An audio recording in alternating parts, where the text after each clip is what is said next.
Thanks for joining us from the Ohio AgNet, voice you know with the news you trust studio. Sponsored by BASF, where you can count on the trusted performance of Ellevo seed treatment to protect your soybean crop. I am Allison Kinney. Now let's take a look at what's making agricultural news. Last week, Donald Trump of the U.S. and Xi Jinping of China reached a trade and economic deal designed to ease tensions between the two countries. Of particular interest to U.S. farmers, China agrees to suspend all retaliatory tariffs that it has announced since March 4, 2025.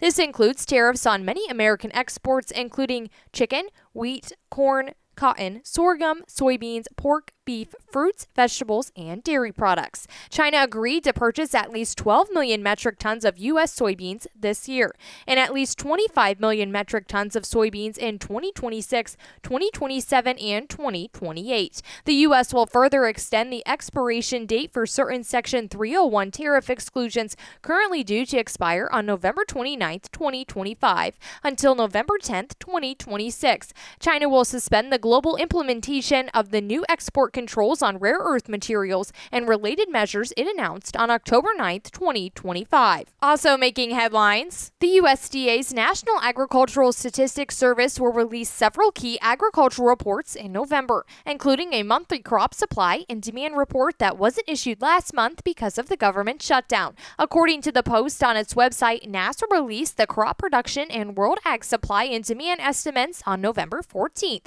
Reuters said that the report has been scheduled for November 10th and will provide the government's first estimate of U.S. corn and soybean production since September, when most of the Midwest harvest hadn't even begun. Multiple social media posts by U.S. farmers had said that the USDA's yield forecast was much too high. The USDA's monthly cattle on feed report will be released as scheduled on November 21st, after the October report didn't take place. Alan Featherstone of Kansas State University told AgWeb that the markets rely on those reports to figure out what's really taking place. More headlines after this. Get the equipment and trucks you need at the Ritchie Brothers' next Great Lakes Regional event on November 12th and 13th. This absolute unreserved auction will feature online bidding, and items are located in Columbus, Chicago, and Detroit. Choose from close to 3,000 items, including a wide selection of construction equipment, semi-trucks, and more. Don't miss Ritchie Brothers' Great Lakes Regional event on November 12th and 13th. For more details, visit rbauction.com. Again, that's rbauction.com. Now back to the headlines. The U.S. Labor Department's updated shutdown plan confirms that the Office of Foreign Labor Certification will resume processing H-2A temporary labor certification applications during the lapse in appropriations. The Western Growers Association sent a letter to the White House last week asking the department to resume processing H-2A petitions during the government shutdown. As a direct response to the letter, the WGA met with senior administrative officials to outline the chief concerns and highlight the challenges of this ongoing pause in the H-2A processing is causing for producers. During the meeting, the Western growers were asked to provide data on the estimated farm losses due to the challenges associated with the shutdown.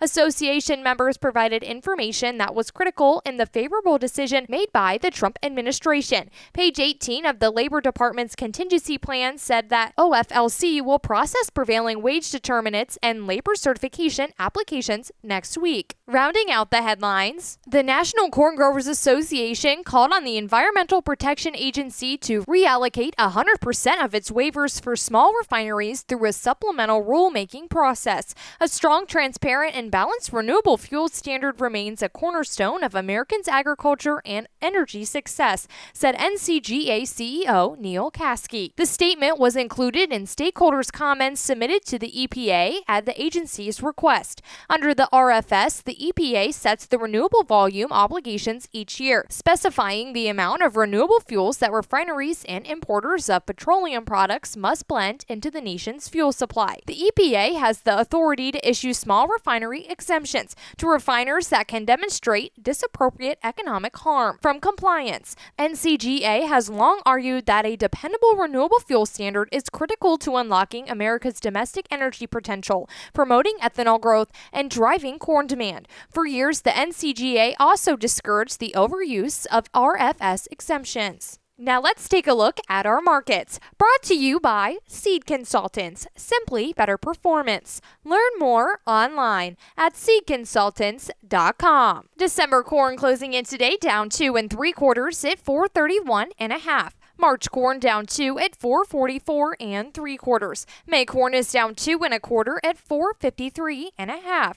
November soybeans down 11.5 at 1108 1/4. January soybeans down 12 3/4 at 1121.5. March soybeans are down 12.5 at 1127 3/4. December wheat is up 6 3/4 at 550 1/4. July wheat is up 3.5 at 580.5. December live cattle are down 442 at 227.77. February live cattle are down 502 at 225.37. December lean hogs are down 67 cents at 59.92, and January feeder cattle are down 730 at 329.22. Thanks for joining us. You're listening to the Ohio AgNet.